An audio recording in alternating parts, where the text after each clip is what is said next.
Boa noite, meus irmãos, a graça e a paz do Senhor Jesus. Obrigado, presbítero Bruno, pela condução do culto até agora. Está um pouco abafado, não sei. Vamos para mim aqui. E hoje retomaremos, irmãos, a nossa caminhada em Gênesis. Interrompemos brevemente semana passada por questão de ser um domingo cercado de viagens, feriado, etc., quando olhamos o Salmo 57. E hoje nós vamos retomar Gênesis. Estamos já há 17 meses nessa nossa jornada de um livro que cobre, na verdade, milênios. E é onde hoje nós vamos chegar ao capítulo 45 e ainda, claro, no arco de José, o último arco de história no livro de Gênesis, dentro da narrativa da vida de Jacó. E hoje, irmãos, é a nossa mensagem de número 60, nossa 60ª mensagem nesses 17 meses que temos caminhado. E durante esse tempo, irmãos, temos repetido este tema, este grande guarda-chuva do livro de Gênesis, que eu quero convidá-los a nós a recitarmos juntos mais uma vez. Vamos lá? Apesar da maldade do homem, o soberano Deus gracioso o conduz à promessa da redenção. Na nossa mensagem da semana retrasada, a mensagem passada, ainda havia necessidade de José colocar os seus irmãos em um teste final. Tudo o que acontecera entre ele e seus irmãos estava ligado à inveja e aos ciúmes que eles sentiam de José. Então, José precisa verificar de vez se ainda existia no coração de seus irmãos, depois de todo este tempo, ainda este tipo de atitude. Só que agora ele direciona, vê se isso está sendo direcionado para Benjamim, o irmão caçula, irmão de José, que ficara, digamos assim, no seu lugar de preferência aos olhos do seu pai Jacó, ou seja, Israel. E José já havia começado a fazer isso no capítulo anterior, quando ele havia privilegiado seu irmão mais do que os seus outros irmãos, na hora daquela refeição, aquele almoço que eles haviam compartilhado. Mas, agora, nesse último teste da semana retrasada, ele aumenta o teste, sobe alguns níveis e analisa as atitudes dos seus irmãos, não apenas em relação a Benjamim, mas se eles teriam compaixão, consideração com seu pai dessa vez, porque da vez em que venderam José como escravo, nem pensaram nas consequências que teriam essa terrível perda para o seu idoso pai, já na época, e agora 22 anos mais idoso. E em nossa história, irmãos, que vimos, José percebe a tremenda mudança na vida dos seus irmãos. E essa mudança é exemplificada particularmente em Judá, que se torna o porta-voz dos irmãos ali. E é importante porque Judá se oferece para ficar no lugar do seu irmão Benjamim como escravo, tomando o lugar do seu irmão, o que é marcante porque na vez anterior foi ele o mestre por trás da ideia de vender José para o Egito. Bem, na mensagem de hoje, nós vamos chegar finalmente ao ápice da história de José, mesmo que ela depois vá continuar. No nosso texto de hoje, finalmente, os seus 11 irmãos saberão a identidade deste governador do Egito e verão que ele é ninguém mais, ninguém menos do que o seu irmão que eles, menos Benjamim, é claro, haviam vendido para o Egito há 22 anos. Então, para compreendermos melhor, quero convidar-nos a lermos Gênesis capítulo 45, do 1 ao 28. E quando eu digo lermos, quero convidar toda a igreja a participar dessa leitura num bonito coral desses 28 versículos emocionantes de Gênesis capítulo 45. Dá uma olhada à sua direita e esquerda, usamos a nova versão internacional em nossa igreja, para você poder acompanhar a leitura e participar dela também, ok? Diz assim a palavra do Senhor: a esta altura, José já não podia mais conter-se diante de todos os que ali estavam, e gritou: façam sair a todos. Assim, ninguém mais estava presente quando José se revelou aos seus irmãos. E ele se pôs a chorar tão alto que os egípcios o ouviram, e a notícia chegou ao palácio do faraó. Então disse José aos seus irmãos: eu sou José. Meu pai ainda está vivo? Mas os seus irmãos ficaram tão pasmados diante dele que não conseguiam responder-lhe. Cheguem mais perto, disse José a seus irmãos. Quando eles se aproximaram, disse-lhes: Eu sou José, seu irmão, aquele que vocês venderam ao Egito. Agora, não se aflijam, nem se recriminem por terem me vendido para cá, pois foi para salvar vidas que Deus me enviou adiante de vocês. Já houve 2 anos de fome na terra, e nos próximos 5 anos não haverá cultivo nem colheita. Mas Deus me enviou à frente de vocês para lhes preservar um remanescente nesta terra e para salvar-lhes a vida com grande livramento. Assim, não foram vocês que me mandaram para cá, mas sim o próprio Deus.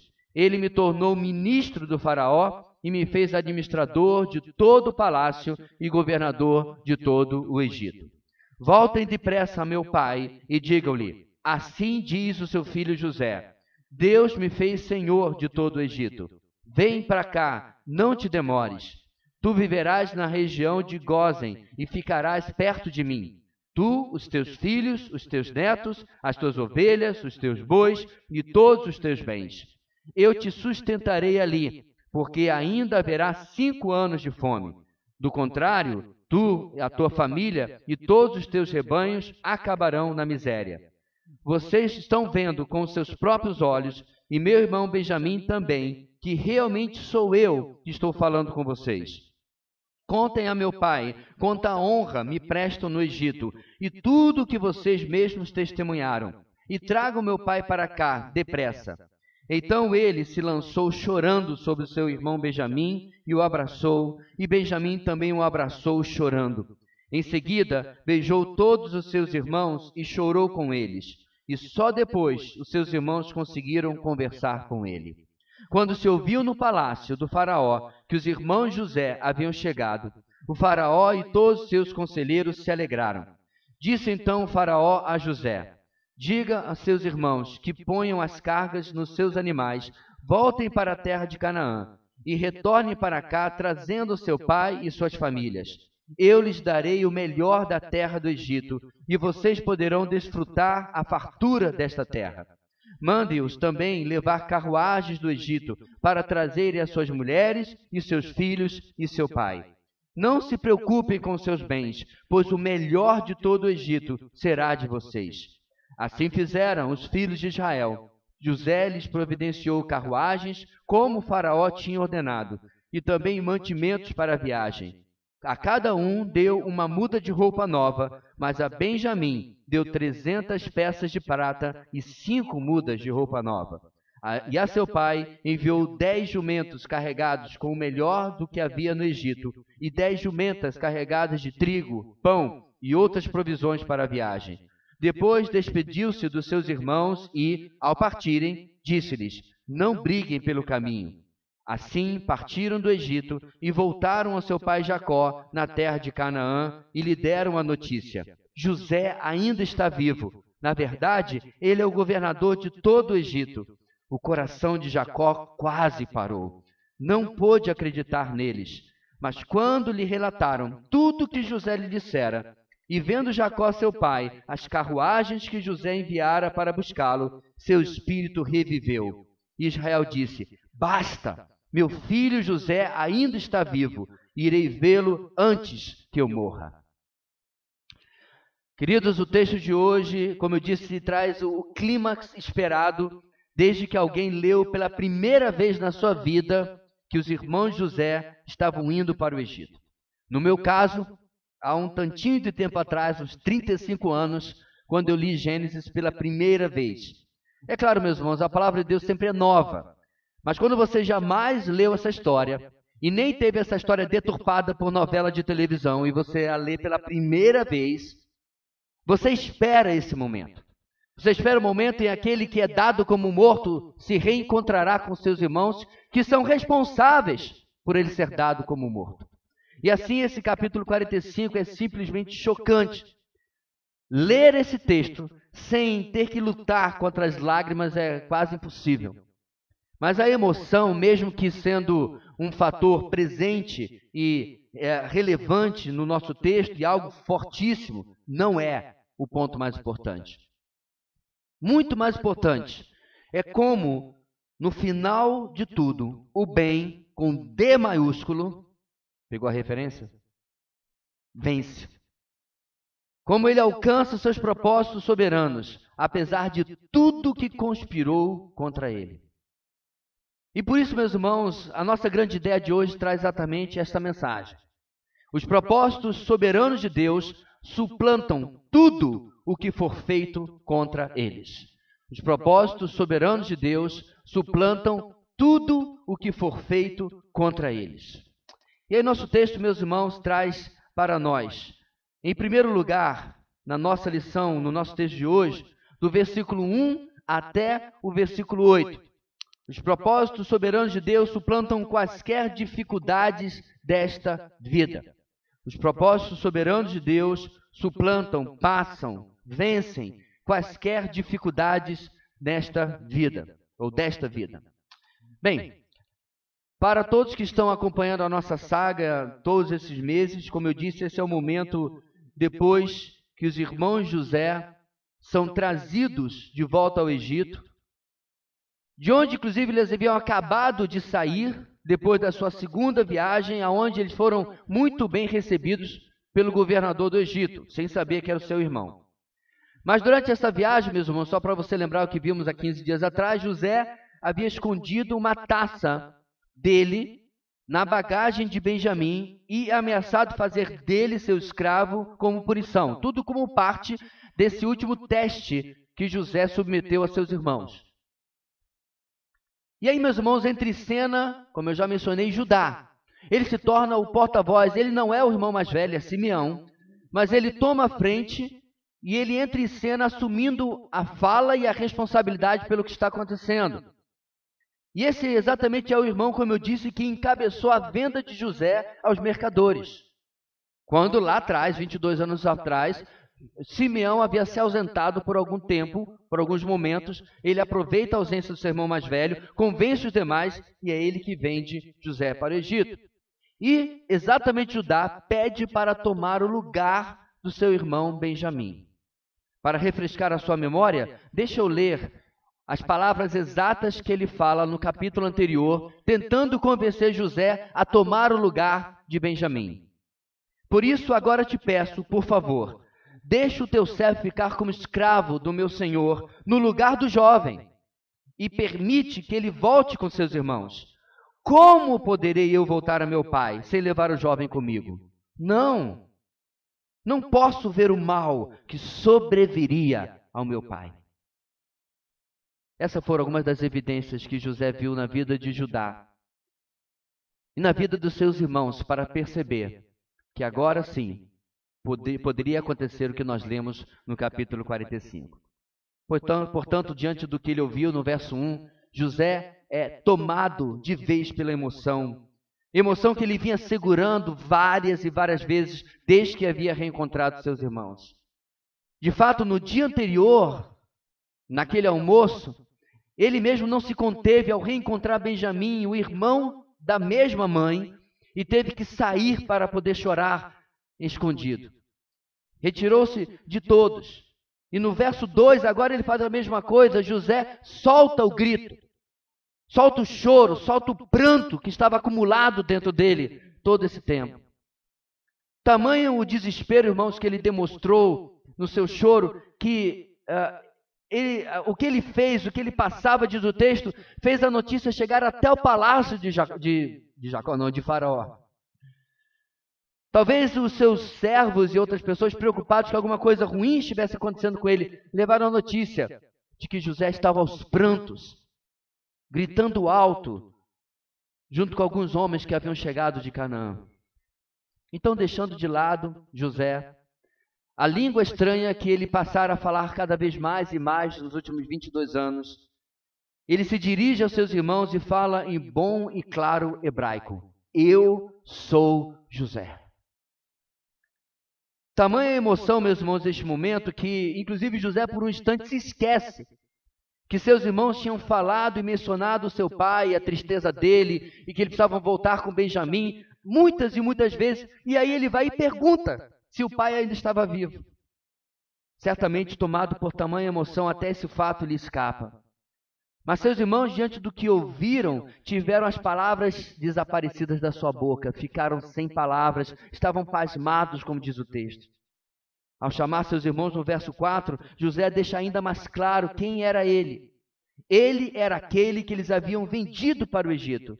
Mas dessa vez, meus irmãos, ele não fala isso para criticar os seus irmãos ou para esfregar na cara deles. Ele fala isso com um objetivo. Olha o verso 5 em diante, até o verso 8. José começa a explicar que ele não os estava levando de volta ao passado para recriminá-los e nem que eles mesmos deviam se afligir e nem se recriminar. José menciona isso, meus irmãos, porque agora vai entrar a frase que eu digo que teologicamente é a mais importante desse capítulo. José se vira para os seus irmãos e diz: pois foi para salvar vidas que Deus me enviou adiante de vocês. Perceba, meus irmãos, que José não está ignorando o mal que foi feito contra ele. José não está esquecendo ou relevando nada. A realidade é a realidade. Mas, meus irmãos, quando estamos debaixo dos propósitos soberanos de Deus, as dificuldades que nós passamos na nossa vida tomam a cadeira do carona, ou até atrás, ou até sair do carro. Não são mais relevantes à nossa história ou a qualquer história quando nós começamos a compreender o grande quadro daquilo que Deus está fazendo. O que é este mal, que é significativo, perto daquilo que Deus havia feito. Conta-se que na Segunda Guerra havia necessidade de fazer um ataque contra um comboio nazista que, se passasse por aquela estrada e passasse pela ponte que aquela estrada tinha, iria arrasar as cidades da França que estavam à sua frente. E já há muitos dias lutando, esse soldado não tinha, ou os soldados não tinham o equipamento necessário, não tinha pavio suficiente para fazer uma detonação, e aquilo precisava ser feito em loco. Então não tinha jeito. Os soldados nazistas iriam passar. Até que um dos soldados disse: não, eu vou detonar os explosivos, eu vou explodir a estrada e explodir a ponte. E aí o seu superior fala assim: mas você não está entendendo, rapaz? Esta é uma viagem só de ida. Esta é uma missão suicida. E aquele rapaz falou assim: o bem que irá causar às populações que estão depois daquela ponte é muito maior do que qualquer mal que eu possa sofrer. Essa é a ideia de José depois de 22 anos e tudo aquilo que ele passou, mesmo que nos últimos anos ele tenha sido reconhecido como governador do Egito nos últimos 9 anos. Foram 13 anos comendo pão que Jeová amassou. Vocês aprenderam? Comendo pão que Jeová amassou. Provando do pior, mas a sua palavra definitiva, sua compreensão é que Deus tinha um propósito. José nos ensina, irmãos, de forma definitiva e poderosa que o mal, mesmo quando implementado contra nossas vidas, é inferior à realização da boa, perfeita e superior e agradável vontade de Deus. José nos ensina que há coisas mais importantes do que o nosso conforto ou mesmo até que a nossa vida. Há um estilo de vida, irmãos, que anda acima das circunstâncias, boas ou ruins, e triunfa em Deus quando ele realiza a sua vontade. José é um exemplo claro de nós para nossas vidas hoje à noite. De que há coisas que valem mais a pena do que apenas fazer aquilo que nós queremos. Depois de falar essa verdade maravilhosa, ainda no verso 6, agora José explica mais detalhadamente a seus irmãos que ainda haveria 5 anos de fome. No verso 7 ele completa que a fome comprovava que o Senhor e não os seus irmãos o haviam enviado, como diz o texto, à frente, para lhes preservar o remanescente nesta terra e para salvar-lhes a vida com grande livramento. Talvez, irmãos, eles ainda estavam pasmados, talvez a ficha, como a gente falava antigamente, ainda não havia caído, e o cérebro deles não estava ainda computando o que José estava falando, era muita informação, era muita surpresa. Então no verso 8, ele quase que desenha. Ele diz: assim, não foram vocês que me mandaram para cá, mas sim o próprio Deus. E José comprova isso quando ele diz que agora ele estava em uma posição que, irmãos, era impossível que um escravo chegasse de forma natural. E ele diz que ele é ministro do faraó, administrador de todo o palácio e governador de todo o Egito. Ele mostra isso como uma comprovação que foi Deus que havia realizado isso. Antes de nós seguirmos adiante, deixa eu abrir um daqueles meus parênteses. Porque algo, meus irmãos, importante que está ainda ligado ao nosso texto aqui, é que José não dá crédito aos homens. Reparou? Ele não dá crédito aos homens nem para o mal e nem para o bem. Não foram seus irmãos que o enviaram para o Egito. Não foi Faraó que o levantou à posição que agora ele ocupava. Em uma corretíssima teologia, em uma corretíssima visão prática da vida, José diz que o Senhor Deus Todo-Poderoso, o soberano, era o responsável final e maior por tudo o que havia lhe acontecido. Então perceba, queridos, que os esquemas, os piores esquemas que os homens podem fazer contra mim ou contra você, em última análise, são instrumentos de Deus para algum propósito, pequeno ou grande. É muito improvável que Deus vá usar alguma coisa contra a nossa vida para salvar milhares ou milhões de vidas. Mas é muito provável, meus irmãos, que Deus use os esquemas e as atitudes e as ações dos homens para trabalhar a nossa vida. E nos fazer mais próximos da pessoa do seu Filho e da pessoa perfeita dele sendo formada em nós. E é esta perspectiva, meus irmãos, que a teologia de José lhe dava e que nos permite agora sim seguir para aplicações maiores e mais ligadas ao nosso ponto, porque essa é a base sobre a qual ele construía. Muitas e muitas vezes as piores coisas irão cruzar o nosso caminho. Temos, claro, irmãos, diante dessas coisas, a opção e a alternativa de tomar as rédeas da situação nas nossas mãos e tentar resolver tudo por nós mesmos. Essa é uma opção. É dizer para Deus, chá comigo, está tudo dominado. É olhar para nossas capacidades, para nossas conexões, para nossa inteligência e, como eu disse, dizer, Deus, eu posso fazer sozinho. Nós temos essa alternativa, mas há uma outra. Nós podemos confiar naquele que não dorme, nem cochila, antes é o guarda de Israel e é o nosso guarda e protetor também. E isso muitas vezes, irmãos, vai significar parar, botar em ponto morto, puxar o freio de mão e esperar que o Senhor possa fazer aquilo que Ele tem que fazer antes de agirmos, antes de fazer alguma coisa. E eu estou com você, não é fácil. Especialmente se você for uma pessoa proativa. Especialmente se você for um resolvedor de problemas. A sua primeira tentação, a sua primeira atitude natural é, deixa eu ver o que eu faço. E nós precisamos constantemente, irmãos, eu sei que eu preciso, que o Espírito Santo cutuque no meu ombro e diz assim, que tal orar antes? Que tal passar esta situação pelo prisma dos princípios da palavra de Deus antes?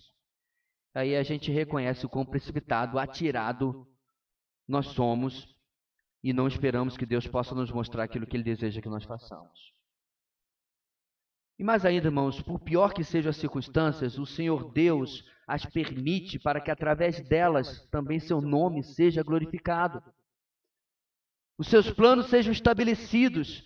E nesse particular, irmãos, ninguém supera, é claro, ninguém supera em nada o Senhor Jesus. Mas olha só, se alguém que tinha o poder de tomar as rédeas em suas próprias mãos, sem absolutamente nenhuma dúvida, essa pessoa era Jesus. Veja, por exemplo, eu mencionei isso em nossa BD, quando ele está no jardim de Getsêmani e os guardas do templo vêm prendê-lo. Pedro tentou defender aquele que possui todo o poder no universo. Em João capítulo 18, nós lemos Simão Pedro que trazia uma espada, feriu, está se referindo a um dos servos do sacerdote, tirou-a e feriu o servo do sumo sacerdote, decepando-lhe a orelha direita. O nome daquele servo era Malco. Jesus, porém, ordenou a Pedro, guarde a espada.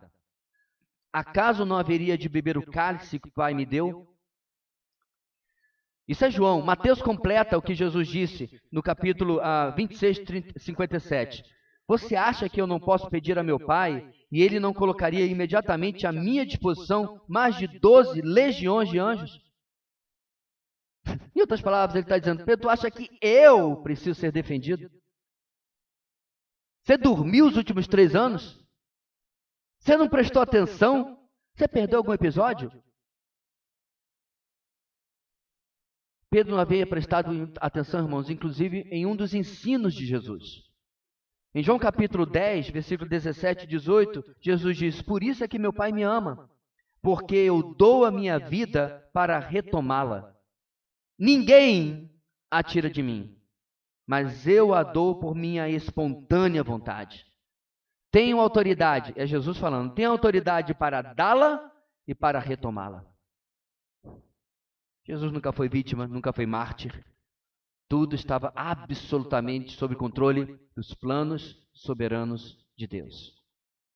Frequentemente, irmãos, desejamos, claro, que o Senhor mantenha longe de nós a dor, o sofrimento, a oposição, tudo. Todas as coisas desse tipo a gente quer: Senhor, afasta de mim esse cálice. Jesus orou e nós oramos a mesma coisa. Esse é um desejo legítimo, um desejo natural. Contudo, eu duvido que alguém em sã consciência desejaria que o mesmo acontecesse com o Senhor Jesus. Porque, irmãos, sem a dor, sem o sofrimento, sem a morte que ele enfrentou, nós continuaríamos mortos em nossos pecados e sem esperança de redenção. O que eu estou querendo provar com isso? Abrir mão, mesmo em nossas vidas, mesmo que infinitamente menor do que o propósito na vida de Jesus, abrir mão dessas coisas ruins da nossa vida não é algo bom. Em última análise, contribui, trabalha contra nós. Prejudica o nosso crescimento e prejudica aquilo que o Senhor deseja fazer na nossa vida. É por isso, irmãos, que a história de José, inclusive, nos lembra um tipo de Cristo. Ainda assim, jamais vai se igualar ao original, aquilo que o Senhor Jesus deixou como exemplo para nós, diante das dificuldades, dores, sofrimentos ou qualquer outra coisa que acontecer na nossa vida.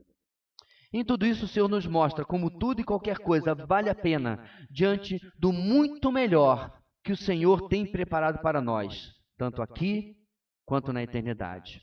Portanto, os propósitos soberanos de Deus suplantam quaisquer dificuldades desta vida.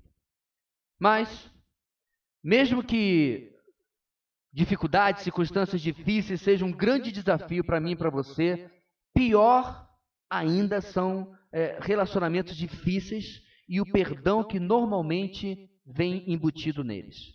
Esse é um desafio muito maior. E essa é a segunda parte daquilo que a palavra de Deus nos ensina hoje. Em segundo lugar, os propósitos soberanos de Deus nos fazem suplantar quaisquer dificuldades com as pessoas. Os propósitos soberanos de Deus nos fazem suplantar quaisquer dificuldades com as pessoas.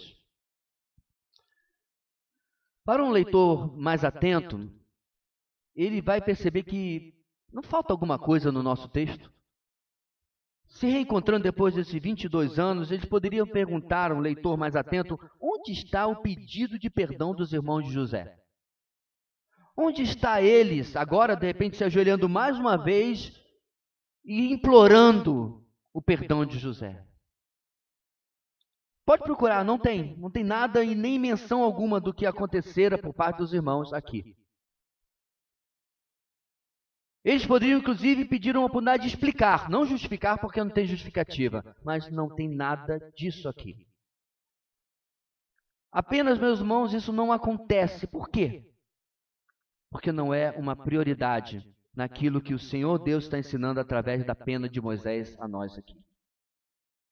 Seu povo, incluindo nós, sua igreja hoje, precisa aprender algo mais elevado do que um pedido meloso, choroso e detalhado de perdão. Veja que isso não significa que não tenha acontecido.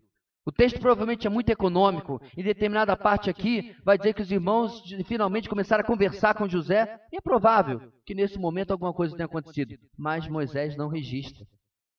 Nada é falado, porque não é importante. Porque quando vivemos, irmãos, de tal forma diante dos propósitos de Deus, debaixo da compreensão desses propósitos, as restituições e uma suposta justiça que deve ser feita para conosco, não é o que importa mais. É como se Moisés estivesse escrevendo, de novo, não que um pedido de perdão não tivesse um lugar e fosse algo cabível, mas isso não é importante. Preste atenção, porque Deus está fazendo algo maior. E Moisés é um tremendo escritor, e ele faz isso com maestria. E aí então, meus irmãos, já no verso 9, em sequência às primeiras explicações de quem ele é, José já se apressa em instruir seus irmãos a que retornem e tragam do seu pai para o Egito. E contem a ele quem ele é. Eu fico pensando, irmãos, que se é nesse instante que um queria levantar a mão, talvez Simeão, mais velho, mas José não tem tempo para isso. José quer logo resolver os problemas de como trazer o seu pai de volta. Versos 10 e 11, ele deixa claro que eles iriam morar num lugar maravilhoso em Gósen, que fica no delta, ou seja, no começo ali, no final do rio Nilo, onde ele ia desaguar no Mediterrâneo. Era uma terra fértil, uma terra rica, porque ainda viriam 5 anos de fome. Versos 12 e 13, José assegura que não só era ele mesmo que estava diante deles, mas ressalta a posição e a honra que ele tinha no Egito. E a nossa sessão termina nos versos 14 e 15, apenas com José abraçado e chorando sobre Benjamim e depois com seus demais irmãos. Como eu disse, pode ter acontecido aqui um pedido de perdão, mas esse não é o ponto. O ponto principal é outro. E para ilustrar isso, irmãos, eu quero ir de novo em outro texto que você com certeza vai reconhecer. Um certo homem andou com um amigo por cerca de 3 anos. Ao final desses 3 anos, nos quais ele foi tremendamente abençoado, inclusive quando jurou dar a sua vida por esse amigo, esse homem, na hora H, traiu, abandonou e disse que sequer conhecia aquele amigo. Alguns dias depois, eles se encontraram novamente. E o amigo nada comentou sobre a traição, não exigiu um pedido de desculpas, de perdão, de restituição. Não pediu uma explicação por que você me abandonou, nada disso. Apenas perguntou: Simão, filho de João, você me ama mais do que esses? E perguntou 3 vezes. Jesus, meus irmãos, faz uma única menção ao que Pedro havia feito. Ao perguntar 3 vezes, ele lembra a Pedro: eu sei o que você fez. Eu avisei que você ia fazer. Mas isso não é importante. Há coisas maiores, há propósitos maiores. De novo, meus irmãos, eu tenho absoluta certeza que nos 40 dias que se seguiram, Jesus andou com os discípulos ressuscitado durante 40 dias, e 10 dias antes do dia de Pentecostes ele é ascendido aos céus. Eu tenho certeza que nesses 40 dias, Pedro tentou. Talvez até conseguiu. Por que eu faria isso? Eu falei: Senhor, eu não posso ficar mais um dia sem falar do grande elefante branco na sala. Eu não posso passar mais nem um dia sem falar isso com o Senhor. Mas perceba, no primeiro encontro deles, Jesus não está interessado em explicações. Ele está interessado apenas em restaurar e perdoar o seu discípulo e o seu amigo. José, Jesus, outros exemplos, eles nos confrontam, irmãos, com a questão do perdão. Há diversas razões por que nós lutamos com o perdão. Há diversas razões por que nós resistimos ao perdão. Por exemplo, primeiro, nós queremos ver o perdão como uma emoção, isto é, precisamos sentir para então perdoar. Contudo, o perdão é uma decisão e não uma emoção. Uma decisão que depois talvez poderá moldar as nossas emoções. Mas o perdão não nasce em uma emoção. Em segundo, talvez nós vemos como mais valiosos, ou nos vemos como mais valiosos do que as outras pessoas. E assim não conseguimos entender ou conceber, nos humilhar, pagando a ofensa do outro com perdão. Isso é sem cogitação para nós. É mais ou menos como nós disséssemos: você sabe com quem você está pecando? Ou contra quem?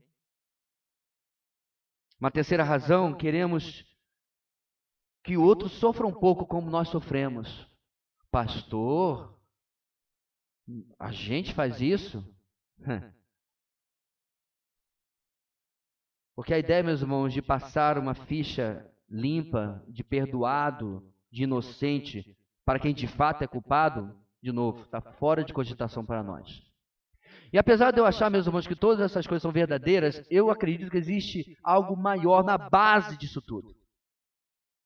E na base disso tudo está a necessidade nossa de controle versus a decisão de repousar na soberania de Deus. Eu não perdoo porque se eu perdoar eu perdi o controle. Enquanto eu não perdoo, eu estou aqui matando a outra na cutícula. Enquanto eu não perdoo, eu estou aqui botando alfinetinho no boneco voodoo, na minha mente. Enquanto eu não perdoo, eu estou aqui mais uma vez reproduzindo na minha mente o quão ruim aquela pessoa é. E eu posso curtir. Você sabe que a ideia de curtir, meus irmãos, não é a da gíria, mas é a ideia de quando você vai curtir o couro, por exemplo. A fermentação é um processo de curtição também. Você está curtindo alguma coisa para mudar a substância. Quando você pega uma carne, salga e coloca para pegar sol e moscas. Já viu como algumas são feitas aí? Você está curtindo aquela carne. Então eu gosto de curtir. Por quê? Porque isso me faz ser uma pessoa tão boa. Não é. É uma completa ilusão. Mas eu fui a parte ofendida. Então deixa eu curtir esse meu animalzinho de estimação aqui. Parece aqueles vilões. Ou como, outro dia eu achei um poderoso chefão. É o Don Corleone com um gatinho na mão, assim. Dizendo como eu sou bom. E esse ofensor é ruim. Hoje de manhã nós lembramos da frase de Agostinho, que diz que quando eu não perdoo um ofensor, não perdoo um homem mau, agora tem 2 homens maus, e não um só mais. Portanto, meus irmãos, na base de tudo tem essa necessidade de controle. Queremos que as coisas sigam segundo a nossa vontade, e que aconteçam com aquele que nos ofendeu, conforme pensamos ser o mais plausível diante do seu, digamos, crime.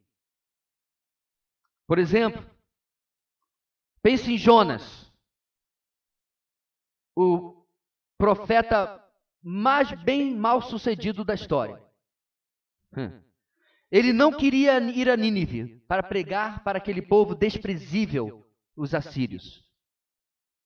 E a razão, meus irmãos, a gente entende no próprio texto de Jonas, lá no último capítulo. Quando ele percebe, meus irmãos, que Deus não ia destruir aquela capital, que não ia descer o fogo da sua ira, por quê? Porque o povo havia se arrependido diante da pregação do próprio Jonas. É o profeta mais bem mal sucedido da história. O que ele faz, meus irmãos? Jonas, porém, ficou profundamente descontente com isso e enfureceu-se. E ele orou ao Senhor: Senhor, não foi isso que eu disse quando ainda estava em casa? Foi por isso que eu me apressei em fugir para Tarsis. Eu sabia que tu és Deus misericordioso e compassivo, muito paciente, cheio de amor e que prometes castigar, mas depois te arrependes. Quando o fogo não desceu, Jonas levantou o cartaz, que nem lá nos estádios brasileiros. Eu já sabia. Porque ele era profeta de Deus, ele sabe qual é o caráter, a natureza do Senhor. O que ele não queria é que Nínive fosse poupada. Porque eles haviam oprimido vez após vez vários povos, inclusive o povo de Jonas, o povo de Israel. O ódio de Jonas e a sua incapacidade de perdoar eram maiores do que a sua capacidade de se regozijar com a graça e a misericórdia de Deus sendo derramadas sobre seus inimigos. Mal compreendia ele, meus irmãos, que antes dos assírios serem inimigos dos israelitas, serem inimigos dele, essa nação era inimiga de Deus. Ele era o maior ofendido com tudo aquilo que os assírios haviam feito. Ele era o maior ofendido com o pecado dos assírios. Contudo, ele os havia perdoado. Não é interessante isso, irmãos? Toda vez, queridos, que eu retenho o perdão, Deus vira para mim e diz: que coisa interessante. Eu sou, em última análise, sempre o mais ofendido, não você. Mas você não consegue perdoar e eu já perdoei.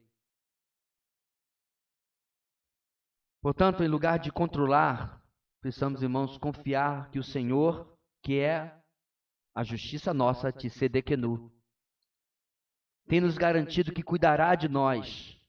E nós podemos perdoar, liberar, entregar, libertar tudo nas mãos dele. Podemos olhar para os planos dele que são maiores e confiar de que ele vai colocar tudo no devido lugar como é. Bem, finalmente há uma terceira ação de Deus que completa o seu agir quando ele realiza os seus propósitos.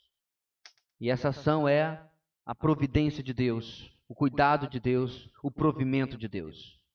Em terceiro lugar, meus irmãos, do versículo 16 até o final do 28, a palavra de Deus nos ensina o seguinte: os propósitos soberanos de Deus nos provêem tudo o que precisamos para vivê-los.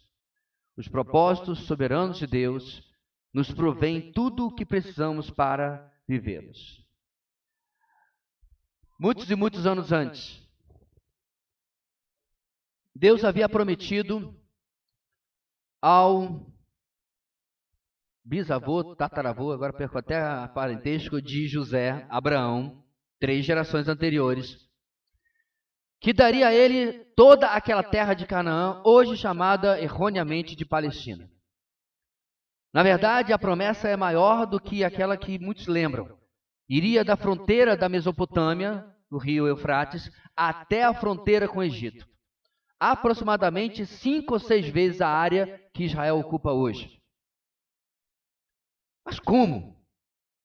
O que é que Abraão possuía na terra? Apenas um campo e uma caverna que ele havia comprado para enterrar a sua esposa. Mais nada. Como falamos quando passamos por esse texto, aquela compra e aquela posse era um prenúncio profético daquilo que um dia seria propriedade dos descendentes de Abraão. Esses homens que nós estamos vendo aqui na história, mais precisamente os seus descendentes dali a 430 anos, 2,5 milhões de pessoas. Mas como que isso vai acontecer? Como que isso vai se transformar em realidade?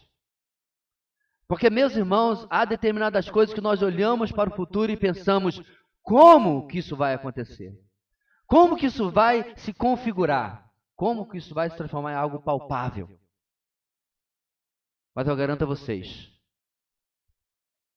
se no primeiro domingo de abril de 2003, alguém me visitasse do futuro com uma foto desta congregação, eu teria dificuldade de acreditar que aquelas 10, 12 ou 15 pessoas poderiam se transformar nas mais de 200, na verdade, que já passaram por esta igreja. O ponto aqui, meus irmãos, é que quando Deus tem um propósito, um plano, mesmo que nós não conheçamos, cabe a Ele pavimentar o caminho para que isso aconteça. Em nossa última sessão do texto, então, nós somos lembrados que José não era independente. Mesmo sendo poderoso como era, ele ainda prestava contas a Faraó. Mas, já começando nisso, os versos 16 a 20 nos mostram o Senhor continuando a cuidar de tudo e abrindo caminho para a vinda de Jacó, para a preservação da vida, como foi falado. A notícia da chegada dos irmãos José é recebida com alegria pelo palácio e ainda mais por Faraó. E não só isso, irmãos, mas Faraó ordena o mesmo que José já havia dito. Essa é o que a gente chama, na teologia, dessa palavra muito bonita chamada Jesuscidência.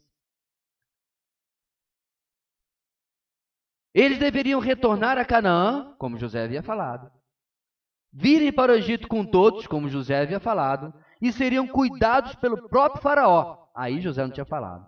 José falou que ele cuidaria. Faraó disse: não, eu vou cuidar. O Egito vai patrocinar a vinda dos hebreus e a moradia deles aqui. Algo tremendo, irmãos. E não acabou. Faraó ordena, irmãos, que carruagens fossem buscar a Jacó e sua família. E ainda diz que, se quiser, eles nem precisariam trazer nada, pois o próprio Faraó iria providenciar o melhor do Egito para eles. Talvez, meus irmãos, Faraó pensava assim: ah, tadinho do pai de José, né? Deve ser assim, um camponês, né? Deve ter umas 3 ovelhinhas. Ele não sabia que Jacó era um homem extremamente rico, que tinha centenas de pessoas, na verdade, sobre a sua tutela. Mesmo que eles não vão acompanhar Jacó para o Egito, apenas a sua família. Ele não tinha ideia. Então, Deus providencia, irmãos, mais do que eles precisam. Deus é superabundante na sua providência de providenciar para que Jacó pudesse retornar ou ir para o Egito. A providência de Deus, meus irmãos, essa palavra que eu tenho repetido, é algo tremendamente maravilhoso. Enquanto os incrédulos ficam surpresos com algo que não existe, que eles chamam de coincidências, e às vezes ficam surpresos quando alguma coisa acontece, nós, os filhos de Deus, os santos, os eleitos, experimentam o cuidado da mão amorosa de um Deus que jamais nos abandona, que zela por nós, que a palavra de Deus diz que Ele tem ciúme de nós, que fala em relação ao seu povo no Antigo Testamento, mas eu creio que se aplica a nós também, que nós somos como a menina dos olhos. Já tentou tocar no seu olho? O reflexo natural é você fechar os olhos. Não tem como. E Deus fala: dessa forma é o meu povo para mim, que eu zelo, que eu cuido, que eu protejo. Seguindo então, irmãos, agora essa ordem real, não é mais só José falando, ele providencia as carruagens e os mantimentos para a viagem de ida e volta.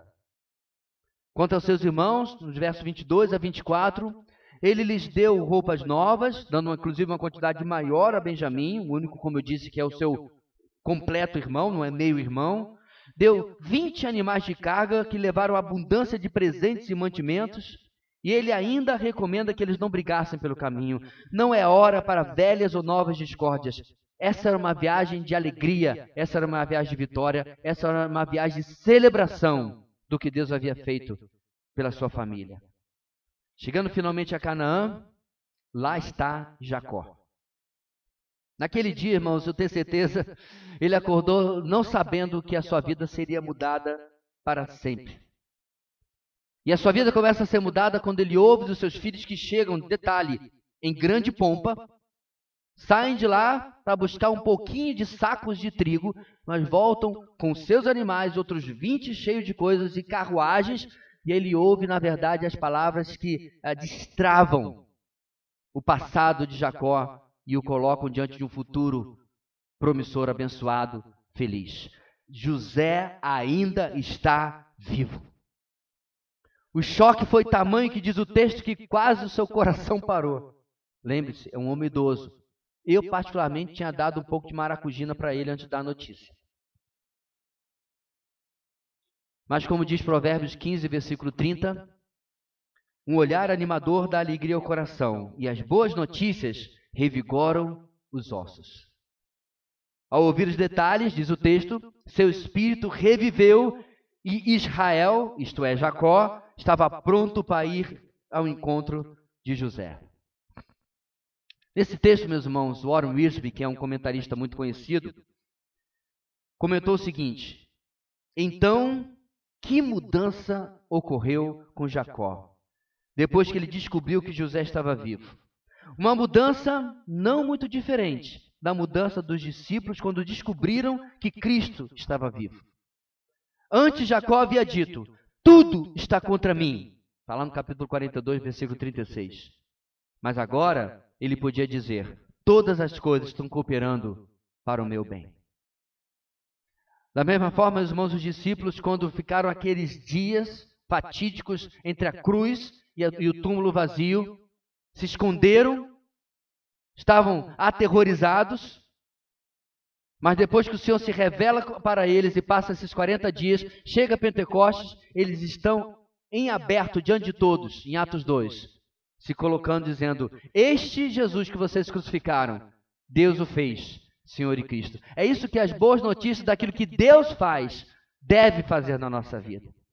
Eu não estou me referindo, irmãos, a quaisquer boas notícias, mas quando nós percebemos a boa mão do nosso Deus trabalhando, cuidando de nós. Davi, por exemplo, exemplifica isso da seguinte forma: muitas são as dores dos ímpios, mas a bondade do Senhor protege quem nele confia. E eu quero tomar a liberdade, irmãos, para ler outro texto, o Salmo 84. Abra sua Bíblia comigo. Acompanhe a leitura desse texto.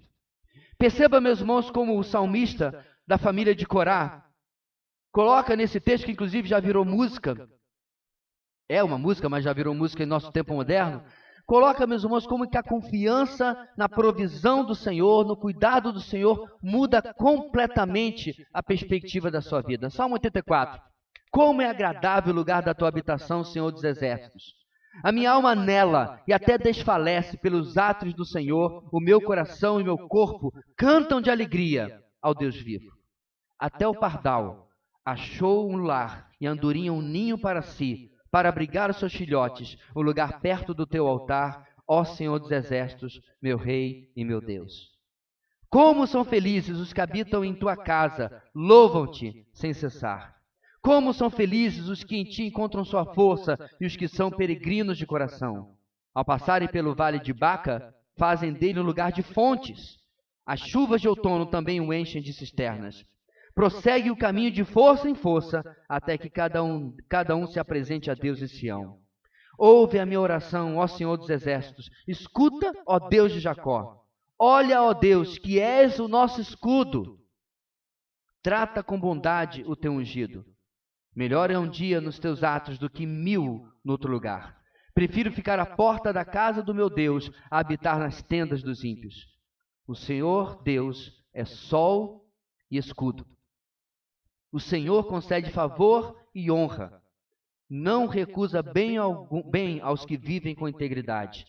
E aí ele fecha no versículo 12. Ó Senhor dos exércitos, como é feliz aquele que em ti confia. A gente gosta, irmãos, dos textos dos Salmos, mas você percebe que eles não saíram apenas da criatividade poética desses homens, mas das suas experiências. Davi, Corá, Moisés, Salomão e tantos outros, Asaf, escreviam aquilo que haviam experimentado com Deus e transformavam em música. E esse havia experimentado como é bom estar debaixo do cuidado do Senhor, simbolizado aqui no seu altar, simbolizado aqui na sua casa. Portanto, pouco importa o que ou quem se levante contra nós. Podemos sofrer com mercadores para os quais fomos vendidos como escravos. Podemos sofrer a perda de um filho amado. Podemos sofrer injustiças e acusações e sermos presos. Podemos ser esquecidos da prisão até por aqueles que nós ajudamos. Todas essas coisas aconteceram com José. Mas os propósitos soberanos de Deus suplantam tudo que for feito contra os seus. Certamente, meus irmãos, nós podemos olhar para esse texto e perceber que ele vai em experiências e situações extremas para nos mostrar uma lição tão simples e que é muito mais fácil ser aplicada às nossas vidas. A pergunta que nos resta é: será que é mais fácil elas serem vividas? Será que tais princípios são tão fáceis assim em nossa experiência, em nosso tempo, em nossa vida, de serem aplicados? Porque quando a palavra de Deus, meus irmãos, usa um exemplo extremo, quer seja de José, nosso texto, ou como eu mencionei várias vezes, do próprio Senhor Jesus, sabe o que ela está nos dizendo? Ela está nos reportando lá ao texto de Hebreus, onde o autor de Hebreus diz: na sua luta contra o pecado, você ainda não resistiu ao ponto de derramar o próprio sangue. A palavra de Deus está nos reportando ao texto de Paulo aos Coríntios, que diz que não há nenhuma tentação que não seja comum aos homens. Ou seja, você jamais sofreu tudo isso que você acha que sofreu acima de todo mundo. E o texto continua: mas fiel é Deus, que junto com esta prova dá o escape. José, meus irmãos, pavimenta o caminho por cima das nossas desculpas e diz, vamos lembrar de Filipenses? Realmente, tudo posso naquele que me fortalece. Que nós possamos meditar nisso, irmãos, diante de todo e qualquer desafio que vier na nossa vida. Oremos. Pai querido, ajuda-nos, diante da Tua palavra, a reconhecermos que a grande dificuldade, o grande obstáculo que nós enfrentamos para deixar que os Teus propósitos soberanos inundem a nossa vida e possam nos dar graça e poder sobre as circunstâncias, sobre mesmo pessoas contrárias, e crer em Tua providência, o nosso grande obstáculo somos nós mesmos. Nós possamos olhar para dentro de nós e reconhecer como nós temos colocado limitações à nossa fé e, consequentemente, à ação do Senhor nas nossas vidas. E ajuda-nos, ó Deus, para que nós possamos confiar e não tentar reter o controle. Confiar e não tentar providenciar o que apenas a Tua providência pode fazer. E assim, ver a boa mão do nosso Deus, conduzindo-nos até a conclusão daquilo que é para a Sua glória e para a Sua honra. É o que oramos em nome de Jesus. Amém e amém.